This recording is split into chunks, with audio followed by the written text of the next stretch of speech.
नमस्कार। Vision IAS के news today के इस अंक में आप सभी का स्वागत है। इस अंक में हम आपके लिए लेकर आए हैं यूपीएससी परीक्षा की दृष्टि से महत्वपूर्ण कुछ अहम खबरें। इस अंक के साथ मैं हूँ दिव्या सिंह।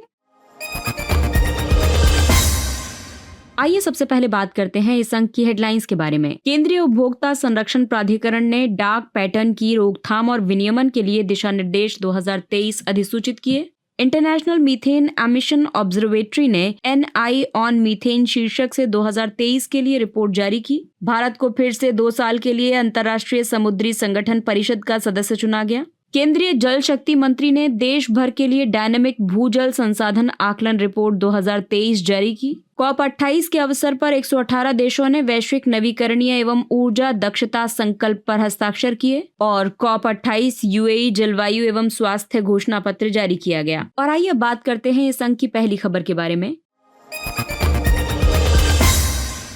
केंद्रीय उपभोक्ता संरक्षण प्राधिकरण ने डार्क पैटर्न की रोकथाम और विनियमन के लिए दिशा निर्देश 2023 अधिसूचित किए। ये दिशा निर्देश उपभोक्ता संरक्षण अधिनियम 2019 के तहत अधिसूचित किए गए हैं। ऑनलाइन प्लेटफॉर्म्स या ई-कॉमर्स कंपनियां डार्क पैटर्न के तहत उपभोक्ताओं के हितों से खिलवाड़ करके उन्हें धोखा देती हैं। इसके तहत ग्राहकों को अलग अलग तरह से प्रोडक्ट या सर्विस को खरीदने के लिए गुमराह किया जाता है, जबकि वास्तव में वे अपने लिए गैर जरूरी सामान नहीं खरीदना चाहते हैं। प्राधिकरण ने जो दिशा निर्देश दिए गए हैं उनके द्वारा ऑनलाइन प्लेटफॉर्म्स या ई-कॉमर्स कंपनियों के लिए डार्क पैटर्न से जुड़ी गतिविधियों में शामिल होने पर प्रतिबंध लगाया गया है। ये दिशा निर्देश भारत में वस्तुएं या सेवाएं प्रदान करने वाले सभी प्लेटफॉर्म्स, विज्ञापन दाताओं और विक्रेताओं पर लागू होंगे। किसी भी तरह की अस्पष्टता या विवाद के मामले में केंद्रीय उपभोक्ता संरक्षण प्राधिकरण का निर्णय अंतिम होगा। आपको बता दें कि CCPA एक वैधानिक निकाय है। इसे उपभोक्ता संरक्षण अधिनियम 2019 के तहत स्थापित किया गया है। इन दिशा निर्देशों में 13 तरह के डार्क पैटर्न्स को सूचीबद्ध किया गया है। प्रमुख डार्क पैटर्न्स हैं बास्केट स्क्रीनिंग। इसमें चेकआउट के समय उपभोक्ताओं के कार्ट में अतिरिक्त या अवांछित वस्तुओं या उत्पादों आदि को जोड़ दिया जाता है। दूसरा है कंफर्म शेमिंग। इसमें शर्म की भावना पैदा करने के लिए किसी कहावत, वीडियो का उपयोग किया जाता है। तीसरा है सब्सक्रिप्शन ट्रैप। पेड सब्सक्रिप्शन के कैंसिलेशन को असंभव बना दिया जाता है या फिर कैंसिलेशन के विकल्प को छिपाया जाता है। Interface interference. आवश्यक जानकारी को छुपाने और कुछ विशेष जानकारी को प्रदर्शित करने वाली तकनीक का डिजाइन करना। इसके अलावा बेट एंड स्विच। यूजर्स की हिस्ट्री के आधार पर किसी दूसरे उत्पाद का विज्ञापन करना, लेकिन उसे गुमराह करने के लिए विकल्प के रूप में अधिक महंगे प्रोडक्ट की पेशकश करना। नैगिंग। बार बार इंटरैक्शन करके यूजर को परेशान करना। Software as a service billing, यानी फ्री ट्रायल को पेड सर्विस में तब्दील करते समय यूजर को कोई सूचना नहीं देना। इसके अलावा रॉग मैलवेयर। ये यूजर्स को गुमराह करने के लिए रैंसमवेयर या स्केयरवेयर का उपयोग करता है।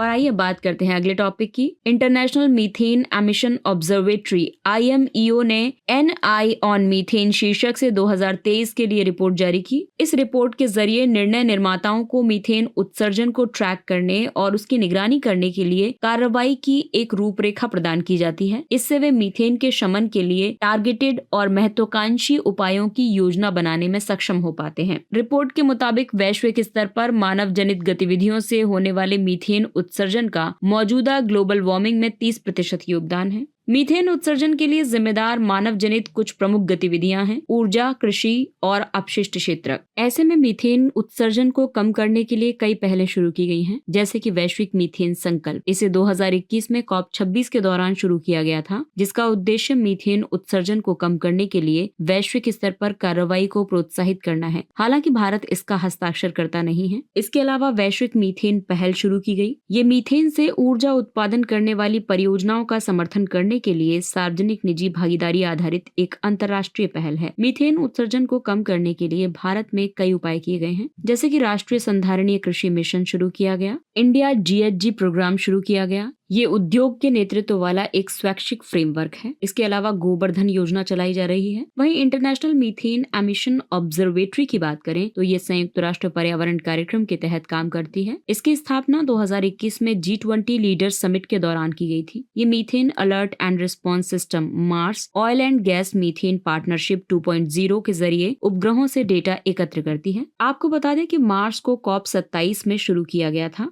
मीथेन एक शक्तिशाली ग्रीन हाउस गैस है। ये 12 वर्ष तक वायुमंडल में बनी रह सकती है। इसकी ग्लोबल वार्मिंग क्षमता कार्बन डाइऑक्साइड से 80 गुना ज्यादा है। वहीं धरातलीय ओजोन के निर्माण में भी इसका प्राथमिक योगदान है।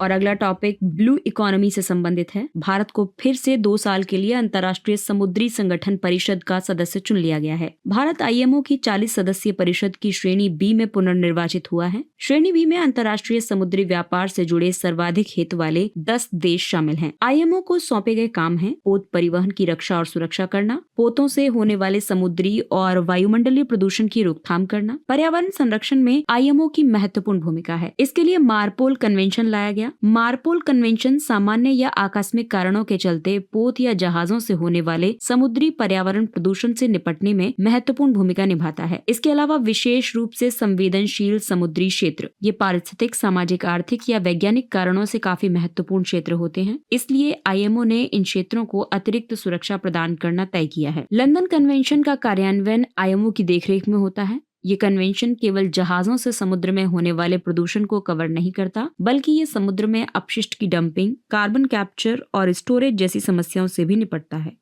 समुद्री रक्षा और सुरक्षा में आईएमओ की महत्वपूर्ण भूमिका है। इसके लिए सोलास कन्वेंशन लाया गया। ये समुद्र में जीवन की सुरक्षा सुनिश्चित करने के लिए पोत निर्माण, पोत से संबंधित उपकरणों और पोत की आवाजाही के लिए मानक निर्धारित करता है। इसके अलावा पायरेसी और सशस्त्र डकैती को रोकना भी आईएमओ की भूमिका में शामिल है। इस दिशा में आईएमओ द्वारा कुछ उपाय भी किए गए हैं, जैसे कि वैश्विक एकीकृत पोत परिवहन सूचना प्रणाली, जिबूती कोड ऑफ कंडक्ट। इसके अलावा मादक पदार्थों की तस्करी पर निगरानी करने के लिए आईएमओ की समुद्री सुरक्षा समिति जहाजों के जरिए मादक पदार्थों की तस्करी को रोकने और उसे समाप्त करने पर काम करती है। आईएमओ का मुख्यालय लंदन में है। इसकी उत्पत्ति संयुक्त राष्ट्र की एक विशेष एजेंसी के तौर पर हुई थी। इसे 1948 में स्थापित किया गया था। आईएमओ के फिलहाल 175 सदस्य हैं और 3 एसोसिएट सदस्य हैं। भारत भी आईएमओ का एक सदस्य है। आईएमओ परिषद आईएमओ के कार्यकारी निकाय के रूप में काम करती है, जिसका फिलहाल भारत एक सदस्य बना है। आईएमओ की संरचना में एक सभा, एक परिषद, 5 मुख्य समितियां और कुछ उप समितियां शामिल हैं। और आइए बात करते हैं अगली खबर की। अगली खबर भूजल संसाधन से संबंधित है। केंद्रीय जल शक्ति मंत्री ने देश भर के लिए डायनेमिक भूजल संसाधन आकलन रिपोर्ट 2023 जारी की। ये आकलन संयुक्त रूप से केंद्रीय भूजल बोर्ड और राज्यों या केंद्र शासित प्रदेशों द्वारा तैयार किया गया है। CGWB यानी कि केंद्रीय भूजल बोर्ड जल शक्ति मंत्रालय के अधीन कार्यरत एक शीर्ष संगठन है। इसकी स्थापना 1970 में हुई थी। ये भूजल और उससे संबंधित मुद्दों की देखरेख करता है। इस रिपोर्ट के मुताबिक पूरे देश में वार्षिक भूजल पुनर्भरण का स्तर 449.08 बिलियन क्यूबिक मीटर है। ये 2022 की तुलना में 11.48 बिलियन क्यूबिक मीटर ज्यादा है। भूजल पुनर्भरण में कई कारणों की वजह से वृद्धि हुई है, जैसे कि नहर के जल का रिसकर भूजल स्तर तक पहुंचना, सिंचाई के लिए उपयोग किए गए जल का रिसकर भूजल स्तर तक पहुंचना और जल निकायों या तालाबों एवं जल संरक्षण के लिए बनाई गई अवसंरचना से होने वाला पुनर्भरण। कुल वार्षिक भूजल पुनर्भरण में वर्षा का योगदान लगभग 60% है। इसके अलावा वार्षिक भूजल निकासी 241.34 बिलियन क्यूबिक मीटर है। भूजल निकासी के कई कारण हैं, जैसे कि अंधाधुंध भूजल निकासी, भूजल को साझा और मुफ्त में उपलब्ध संसाधन मानना, बोरवेल के जरिए अति सिंचाई, हरित क्रांति के कारण 1970 के दशक से सिंचाई में ज्यादा वृद्धि हुई है। इसके अलावा जलवायु परिवर्तन, हाइड्रोलॉजिकल साइकिल पर विपरीत प्रभाव के चलते बाढ़ और सूखे की घटनाओं में वृद्धि हुई। इसके अलावा भूजल प्रबंधन प्रणाली के बारे में जानकारी की कमी, और इसीलिए भूजल संरक्षण के लिए सरकार ने कई उपाय किए हैं, जैसे कि राष्ट्रीय जलभृत मानचित्रण और प्रबंधन। इसका उद्देश्य जलभृतों का मानचित्रण तथा उनके प्रबंधन के लिए योजनाएं तैयार करना है। अटल भूजल योजना, इसके तहत भूजल प्रबंधन के लिए मांग के आधार पर कार्रवाई और संबंधित योजनाओं के बीच तालमेल बनाने पर ध्यान केंद्रित किया गया है। इसके अलावा भूजल के कृत्रिम पुनर्भरण के लिए मास्टर प्लान 2020 बनाया गया। इसके तहत ग्रामीण एवं शहरी क्षेत्रों में कृत्रिम उपायों के जरिए भूजल पुनर्भरण पर बल दिया गया है। इसके अलावा जल शक्ति अभियान के तहत वर्षा जल के संचयन या भूजल पुनर्भरण पर विशेष जोर दिया गया है। COP28 के अवसर पर 118 देशों ने वैश्विक नवीकरणीय एवं ऊर्जा दक्षता संकल्प पर हस्ताक्षर किए। संयुक्त राष्ट्र की जलवायु वार्ता यानी COP28 के दौरान 118 देशों ने इस संकल्प पर हस्ताक्षर किए हैं। COP28 के दौरान हस्ताक्षरित इस संकल्प में कई लक्ष्य तय किए गए हैं, जैसे कि वैश्विक स्तर पर स्थापित नवीकरणीय ऊर्जा क्षमता को बढ़ाकर कम से कम 3 गुना यानी 11,000 गीगावाट करना। इसके अलावा 2030 तक वैश्विक ऊर्जा दक्षता में सुधार की औसत वार्षिक दर को 2 गुना करके 4% से ज्यादा करना। अनअबेटेड कोयला से चलने वाले विद्युत संयंत्रों को चरणबद्ध तरीके से बंद करना और कोयला आधारित नए विद्युत संयंत्रों के वित्त पोषण पर रोक लगाना। इन सभी लक्ष्यों का उल्लेख सबसे पहले G20 के नई दिल्ली घोषणा पत्र में किया गया था। इसकी मदद से लगभग 7 बिलियन टन CO2 के बराबर ग्रीन हाउस गैस के उत्सर्जन को रोका जा सकता है। इस संकल्प का महत्व इसलिए भी है क्योंकि इसके जरिए लचीली मूल्य श्रृंखलाओं और प्रौद्योगिकी विकास के मामलों में सहयोग को बढ़ावा मिलेगा। इससे नवीकरणीय ऊर्जा क्षमता और विस्तार को और बढ़ाने के लिए वित्तीय सहायता में वृद्धि होगी। इससे विकासशील अर्थव्यवस्थाओं के लिए तकनीकी सहायता और क्षमता निर्माण में मदद मिलेगी। साथ ही इससे सीमा पार ग्रिड इंटरकनेक्शन में भी तेजी आएगी। भारत, चीन और रूस को छोड़कर G20 के बाकी सभी देशों ने इस संकल्प पर हस्ताक्षर कर दिए हैं। भारत ने कई कारणों से इस संकल्प पर हस्ताक्षर नहीं किए हैं, जिनमें शामिल है कि भारत पहले से ही अपने राष्ट्रीय स्तर पर निर्धारित योगदान के हिस्से के रूप में 2030 तक गैर जीवाश्म आधारित ईंधन स्रोतों से 500 गीगावाट विद्युत क्षमता स्थापित करने के लिए प्रतिबद्ध है। भारत ने कहा है कि कोयला भारत के एनर्जी मिक्स का एक महत्वपूर्ण हिस्सा है और भविष्य में भी रहेगा, क्योंकि आने वाले 30 वर्षों में भारत में ऊर्जा की मांग अपने उच्चतम स्तर पर होगी और इस मांग को केवल नवीकरणीय ऊर्जा से पूरा नहीं किया जा सकेगा। अन्य संबंधित तथ्यों की बात करें तो COP28 में ट्रिपल न्यूक्लियर एनर्जी घोषणा पत्र जारी किया गया है। इसका उद्देश्य दुनिया भर में परमाणु ऊर्जा क्षमता को 3 गुना करना है। इसमें 2050 तक वैश्विक स्तर पर net zero green house gas उत्सर्जन लक्ष्य को प्राप्त करने में परमाणु ऊर्जा की महत्वपूर्ण भूमिका का उल्लेख किया गया है। अब तक 20 देशों ने इसका समर्थन किया है। इन देशों में संयुक्त राज्य अमेरिका, जापान, घाना और कई यूरोपीय देश शामिल हैं। भारत इसका भागीदार नहीं है।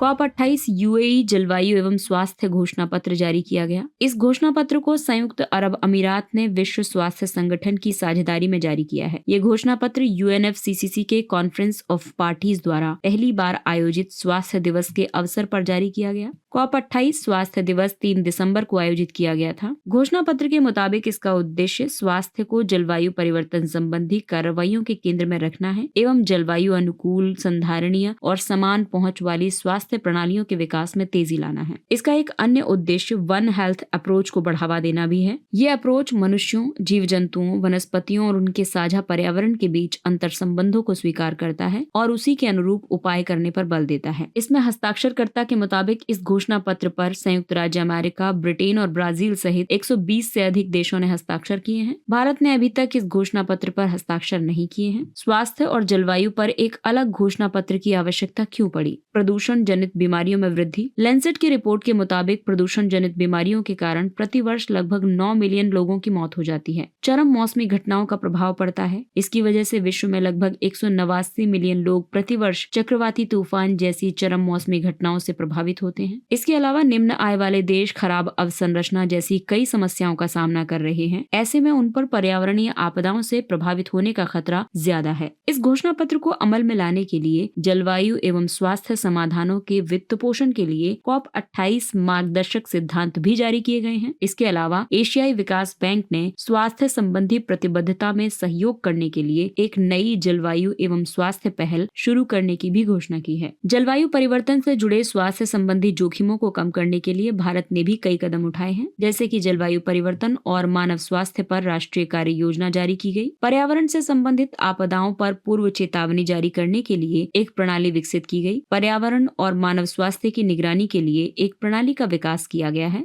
राष्ट्रीय स्वास्थ्य मिशन निधि स्थापित की गई है। इस निधि से हरित या निम्न कार्बन उत्सर्जन संबंधी उपायों को लागू करने के लिए राज्यों या केंद्र शासित प्रदेशों को धनराशि प्रदान की जाती है। वहीं भारतीय सार्वजनिक स्वास्थ्य मानक 2022 तैयार किया गया है। ये हरित और जलवायु अनुकूल अस्पताल बनाने के लिए सिद्धांत निर्धारित करता है।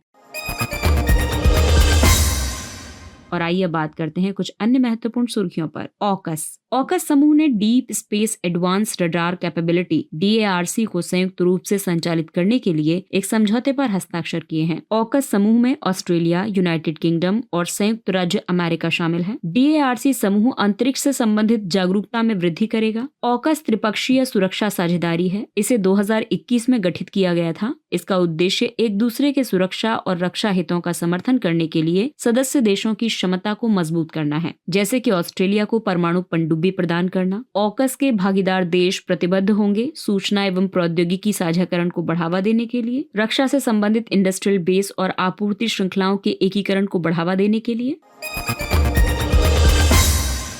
राष्ट्रीय वित्तीय रिपोर्टिंग प्राधिकरण राष्ट्रीय कानून अपीलीय अधिकरण ने दीवान हाउसिंग फाइनेंसिंग कॉर्पोरेशन लिमिटेड के लेखा परीक्षकों पर NFRA द्वारा लगाए गए जुर्माने को बरकरार रखा है। NFRA का गठन कंपनी अधिनियम 2013 के तहत किया गया है। इसका मुख्य उद्देश्य भारत में सभी तरह की कॉर्पोरेट वित्तीय रिपोर्टिंग की गुणवत्ता में सुधार करना है। इसका मुख्य काम ये देखना है कि पब्लिक इंटरेस्ट एंटिटी के तौर पर काम करने वाली कंपनियां लेखांकन और लेखा परीक्षा मानकों का ठीक से पालन कर रही हैं या नहीं। PIEs में सभी सूचीबद्ध कंपनियां और गैर सूचीबद्ध बड़ी कंपनियां शामिल होती हैं। ये कॉर्पोरेट मामलों के मंत्रालय के अधीन कार्यरत है। अगला टॉपिक है क्लाइमेट क्लब। इसे UNFCCC के COP 28 के दौरान शुरू किया गया है। ये जलवायु संबंधी कार्रवाई विशेष रूप से उद्योगों का डिकार्बनाइजेशन करने के लिए आपसी सहयोग के लिए एक ओपन और समावेशी उच्च स्तरीय फोरम है। ये 2015 के पेरिस समझौते के लक्ष्यों की प्राप्ति में सहायता करेगा। आपको बता दें कि 2022 में G7 की बैठक में जर्मनी ने सबसे पहले क्लाइमेट क्लब का प्रस्ताव रखा था। इस तरीके के जितने भी कीवर्ड्स आए उनको आप जरूर लिखिएगा। तो क्लाइमेट क्लब के बारे में क्वेश्चन पूछा जा सकता है प्री में, मेंस में इनफैक्ट, तो ये आप जरूर नोट कर लीजिएगा। तो बढ़ते हैं अब खबर की तरफ। G7 विश्व के अत्यधिक विकसित अर्थव्यवस्थाओं का एक अनौपचारिक समूह है। इसमें शामिल है संयुक्त राज्य America, Canada, France, Germany, Italy और यूनाइटेड किंगडम। क्लाइमेट क्लब में 36 देश शामिल हैं। भारत इसका सदस्य नहीं है। इसके अंतरिम सचिवालय में आर्थिक सहयोग और विकास OECD तथा अंतर्राष्ट्रीय ऊर्जा एजेंसी क्लाइमेट क्लब के अंतरिम सचिवालय के रूप में कार्य करेंगे।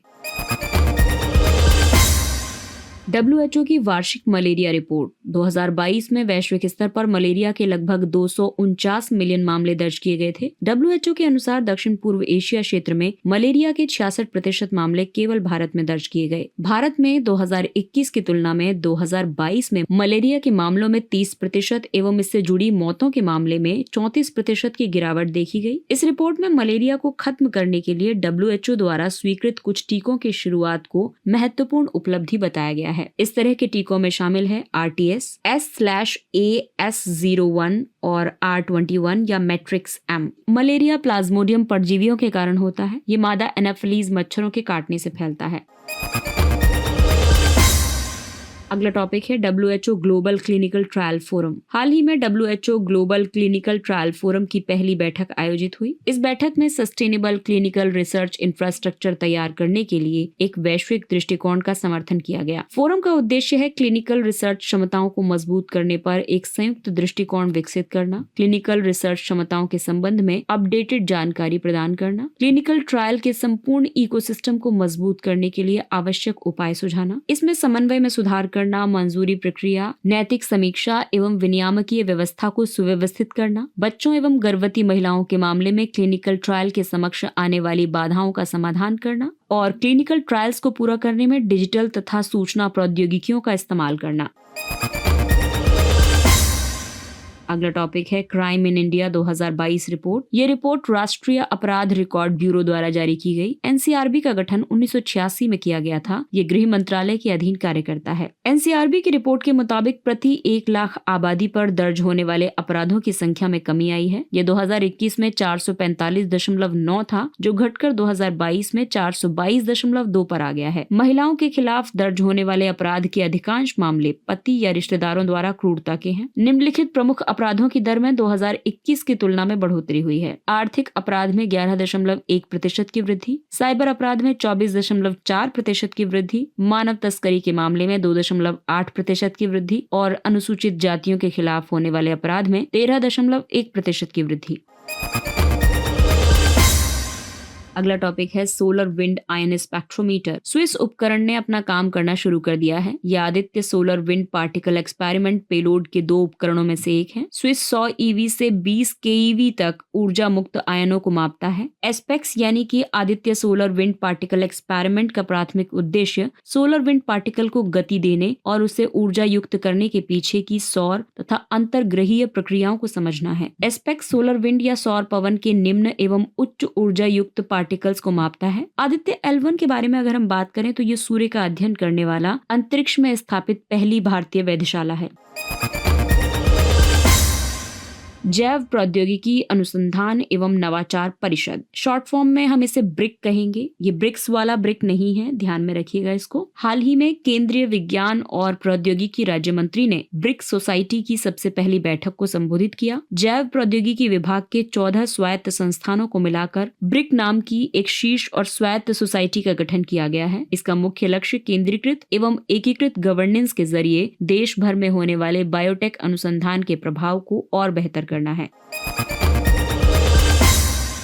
और आइए बात करते हैं सुर्खियों में रहे देश के बारे में। तो इस बार सुर्खियों में रहा है नेपाल। नेपाल की राजधानी काठमांडू है। नेपाल भारत के उत्तर में स्थित है, हिमालय की तलहटी में। हाल ही में नेपाल औपचारिक रूप से समलैंगिक विवाह को पंजीकृत करने वाला पहला दक्षिण एशियाई राष्ट्र बन गया है। नेपाल हिमालय पर्वत श्रृंखला के दक्षिणी ढलान वाले क्षेत्र में स्थित है। ये एक भू आबद्ध देश है जो पूर्व, दक्षिण और पश्चिम में भारत, उत्तर में चीन के तिब्बत स्वायत्त क्षेत्र से घिरा हुआ है। नेपाल को 4 प्रमुख भौगोलिक भागों में बांटा जाता है। तराई क्षेत्र, वनाच्छादित चूरिया फुटहिल्स, महाभारत श्रेणी और महान हिमालय के बीच अवस्थित मध्य पर्वतीय क्षेत्र, महान हिमालय श्रृंखला, प्रमुख नदियां कोसी, नारायणी, करनाली आदि, और नेपाल का उच्चतम बिंदु है माउंट एवरेस्ट। इसके साथ ही ये अंक समाप्त होता है। अगले अंक में फिर मुलाकात होगी कुछ अन्य महत्वपूर्ण खबरों के साथ। तब तक अपने लक्ष्य के लिए तत्पर रहिए, और अगर आपको हमारा कंटेंट अच्छा लगता है तो इसे लाइक, सब्सक्राइब और शेयर जरूर करें। और अब हमें यानी विजन IAS की पूरी टीम को दीजिए इजाजत। नमस्कार।